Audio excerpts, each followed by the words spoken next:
है कि अपने एक जिला के सांसद हैं और कुछ दिनों से मैं उनका बयान सुनने में आया है और उन्होंने जिस हिसाब से इस उत्तर प्रदेश सरकार के उप मुख्यमंत्री के बारे में जो टिप्पणी की है, मेरा मानना है कि वो काफ़ी निंदनीय है।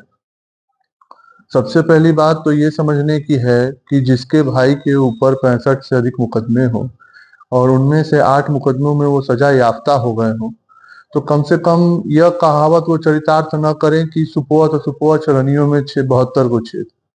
उनको पहले अपने गिरेबान को देखना चाहिए और एक ऐसे गरीब परिवार का आदमी जो एक किसान का व्यक्ति है, पुत्र है, जिसने अपने राजनीतिक संघर्ष से, ठीक है उनके ऊपर मुकदमे या आरोप लगे हुए हैं, लेकिन कम से कम उनको अपने घर को पहले झांक के और उप मुख्यमंत्री श्री केशव प्रसाद मौर्य जी के बारे में ऐसा बयान देना चाहिए था। तो मेरा मानना है कि कम से कम वो इन सब चीजों का ध्यान रखें और एक गरीब के और ऐसे मौर्य वंश के जो शिरोमणि हैं, इस प्रदेश के जो गरीबों के जो आवाज उठा रहे हैं विधानसभा में, कम से कम उनके बारे में ऐसी अमर्यादित टिप्पणियां न करें। लोग कह रहे हैं कि जो अंकरा जी जो राजनीति करते थे, अब वो किस बेस पर राजनीति करेंगे, क्योंकि जनरली जब भी वो करते थे मुख्तार अंसारी को लेकर ही राजनीति करते थे। देखिए, पहली बात, मैं इससे पहले भी कई आपके लोगों के बीच में मैं स्पष्ट कर चुका हूँ कि राजनीति यहाँ पे अफजाल अंसारी, मुख्तार अंसारी को लेकर नहीं होती है। जिस विचारधारा को लेके ये लोग राजनीति करते हैं, गरीबों का, मजलूमों का जमीन हड़पना और अपनी व्यवस्था को सुनियोजित तरीके से बढ़ाना, अपने पास काला धन को बड़ी मात्रा में इकट्ठा करके और लोगों को प्रताड़ित करते हुए अपनी बस राजनीतिक विरासत को बढ़ाते रहना, इस मानसिकता के खिलाफ हम दोनों लोगों की लड़ाई रही है। आज ठीक है, मुझे तो ये नहीं समझ में आ रहा है कि एक व्यक्ति जिसके घर में उसका भाई चला जाए, वो खुशी के माहौल में है कि गम के माहौल में है, ये मैं खुद ही नहीं समझ पा रहा हूँ। और मेरा मानना है कि उनको तो दोनों चीज का इस समय आभास हो रहा होगा, क्योंकि गम तो इसलिए लग रहा होगा कि अब चुनावी वर्ष आया है, तो अब काला धन कहाँ से आए कि वो चुनाव लड़ पाए, और खुशी इस बात की होगी कि चलो एक जन तो गए जिसके चलते आज पुलिस और प्रशासन उनके खिलाफ कार्रवाई कर रही थी, तो कम से कम वो व्यक्ति तो चला गया। तो कहने का मतलब कि 60 साल की उम्र से ऊपर हो चुके हैं और मेरा मानना है कि ऐसा अमर्यादित बयान जो उन्होंने केशव मौर्य जी के खिलाफ दिया है और जो मौर्य वंश का जो उन्होंने अपमान किया है, उनको तो समाज के बीच में जाके और कुशवाहा समाज के बीच में जाके कम से कम माफी मांगनी चाहिए कि ऐसी टिप्पणियां ना करें।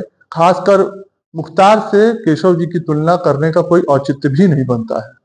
अब्बास अंसारी को सशर्त जमानत के लिए, गाड़ियों के लिए वो कल फातिया पढ़ने गया था और 11 मुकदमे उनके थे, उसमें सशर्त जमानत दिया। क्या कहना चाहिए? देखिए, ये तो न्यायिक प्रक्रिया है और जैसा कि आप ही लोगों के माध्यम से मुझे पता चला कि सुप्रीम कोर्ट द्वारा उनको 10, 11 और 12 तारीख के लिए यहाँ अपने पिता के उस पे फातिया पढ़ने के लिए मिली है, तो ये तो न्यायपालिका का मामला है। न्यायपालिका ने जो फैसला दिया है उसे तो हम सबको स्वीकार करना ही है। मुख्तार अंसारी का परिवार लगातार जो आरोप लगा रहा है कि स्लो पॉइजन की मौत हुई, जबकि पोस्टमार्टम रिपोर्ट में आया है कि वो कार्डियक अरेस्ट में मौत हुई। देखिए, मैं पहले भी कह चुका हूँ कि यही अंतर है पूर्ववर्ती सपा और बसपा की सरकारों में और भारतीय जनता पार्टी के पूजनीय महाराज जी के नेतृत्व में जो सरकार इस समय उत्तर प्रदेश में है। ये देखने की बात है कि जैसे ही ये संदेहास्पद जो स्थिति में जो इन लोगों ने आरोप लगाया, तुरंत उसकी न्यायिक जांच हो गई बिना इनके मांगे। वहां की बांदा के कोर्ट ने भी उस पे जांच के लिए आदेश किया है, वहां के डीएम ने भी आदेश कर दिया। यही एक समय था 2005 में जब मेरे पिताजी की हत्या हुई थी, हमने उस समय न्यायिक जांच मांगी थी, तो उस समय के तत्कालीन मुख्यमंत्री स्वर्गीय मुलायम सिंह यादव जी ने उस पे जांच नहीं दी थी। मुझे उस न्याय की जांच के लिए मुझे दरवाजा खटखटाना पड़ा था कोर्ट का, और तब जाके मुझे सीबीआई का जांच मुझे मिला था। ये अंतर है, ये इरादों का, ये अंतर है जनता के बीच में विश्वास का। आज ये पूजनीय महाराज जी की सरकार जो उत्तर प्रदेश में चल रही है, यहाँ पे कोई भी व्यक्ति, सब एक बराबर हैं। निश्चित तौर पे जो अपराधी है उसके खिलाफ जो जीरो टॉलरेंस की नीति है, उसके खिलाफ जो कार्रवाई होगी वो सख्त से सख्त होगी, लेकिन जो जनमानस के हित के कार्य होंगे उसमें भी सरकार बढ़ चढ़ कर हिस्सा लेगी। एक से 2 दिनों बाद जो है अफजाल अंसारी का जो और आप लोग का मामला हाई कोर्ट में है, तो उसको लेकर के मूल्य क्या रहेगा? जैसे इनके सजा बढ़ाने के लिए मेरे द्वारा याचिका हाई कोर्ट में डाली गई थी, जिसका अभी 3 दिन पहले एक तारीख पड़ी थी। वो अभी न्यायपालिका में मामला लंबित है, और जबकि सुप्रीम कोर्ट का उस पे एक आदेश है कि जून तक इस मामले का निस्तारण करने के लिए। तो मुझे लगता है कि जल्द ही उस पे फैसला आने वाला है। आपका परिवार जो लगातार सही परिवार से लड़ता है, क्या आगे भी लड़ा जाएगा? बिल्कुल, मैंने जैसे पहले ही अभी कहा कि ये लड़ाई केवल एक व्यक्ति का नहीं है, उस विचारधारा के खिलाफ है जो लूट-पाट, आम जनमानस को लूट के अपना केवल बनाने का एक जो प्रयास इसमें चला है, एक राजनैतिक हत्याओं का जो दौर चला है, उसके खिलाफ है। जो इनके खिलाफ आवाज़ बुलंद करता है, उसकी आवाज़ दबाने का ये लोग काम करते हैं। ये लड़ाई ऐसे कुंठित और ऐसे लोगों के बीच में है, जो हमेशा से समाज के अराजक तत्व में हमेशा से शामिल रहे हैं।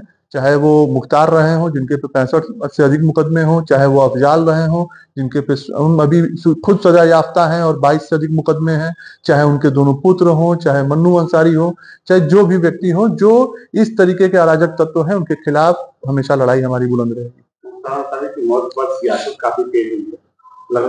जैसे कि मुस्लिम समुदाय में 40वां होता है और 40 दिन तक लगातार कोई ना कोई बड़ी हस्ती आ रही है और कब्र पे जा रही है, कभी फाटक पे जा रही है।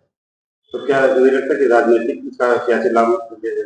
देखिए, मैंने उसी पे कहा ना कि कहीं न कहीं अफ़ज़ाल अंसारी को तो गम भी है और खुशी भी है। कभी आपने भी देखा होगा कि अखिलेश जी आए थे और एक हम लोग के यहाँ कहावत है ना, कहतरी का दही लगा के सजाओ दही उनको खिला रहे हैं।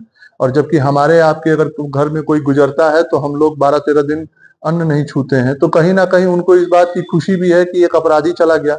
शायद कहीं न कहीं गम भी है कि उनके चुनाव का खर्चा कौन उठाएगा। तो मैं मानता हूँ कि ये एक पूरा राजनीतिक स्टंट है, और सबसे बड़ी बात ये है कि इसको अब वो लोग क्या समझते हैं, वो खुशी के माहौल में है कि गम के माहौल में, तो इसकी अच्छी व्याख्या तो वही दे पाएँगे। लेकिन जो आप लोगों के माध्यम से जो खबरें निकल के आ रही हैं, जो फ़ोटो तस्वीर लग रही हैं, सब लोग मुस्कुराते ही तो दिख रहे हैं। तो अब भगवान जाने क्या चल रहा है उन लोग के बीच में। लेकिन चर्चा जो वो कब्र पे नहीं गए, इस बात की चर्चा है और लोग कह रहे हैं कि 2017 में इन लोगों को माफिया कर पार्टी से निकाल रहे हैं। देखिए, मैं व्यक्तिगत रूप से जो अखिलेश जी को जानता हूँ, अखिलेश जी हमेशा से इन माफियाओं के खिलाफ रहे हैं। ठीक है, आज राजनीतिक समीकरण में उनको टिकट मिला हुआ है सपा से, राजनीतिक मजबूरियां हो सकती हैं, लेकिन कहीं न कहीं जो तुष्टीकरण की राजनीति है, उसको भी साधना एक पार्टी दल का काम कर रहे हैं। तो उस पे मैं बहुत टिप्पणी नहीं कर पाऊँगा। बस यही है कि आज इस देश में जनता ये देख रही है कि कौन तुष्टीकरण और बँटवारे की राजनीति कर रहा है, और भारतीय जनता पार्टी आदरणीय प्रधानमंत्री जी के नेतृत्व में कैसे जनता के बीच में एक संतुष्टिकरण की राजनीति लेके अपने जन विकास का कार्य जो किया हुआ है, उससे जनता के बीच में विश्वास हासिल कर रहा है। सबुद्दीन ओवैसी आए थे, लेकिन अब ज़्यादा साहिब से नहीं मिले। अब तो मिले नहीं मिले ये तो आप बता रहे हैं, लेकिन मुझे तो लगता है कि जिस हिसाब से वहाँ व्यंजन परोसा गया, निश्चित मिले होंगे और निश्चित कई मुद्दों पे बातें हुई होंगी। वो मीडिया के सामने सारे दृश्य और सारे चलचित्र हैं, तो वो सब चीज़ें आप देख सकते हैं। अब मिलना ना मिलना तो उनके ऊपर है, ना ही मिलना उनके ऊपर है।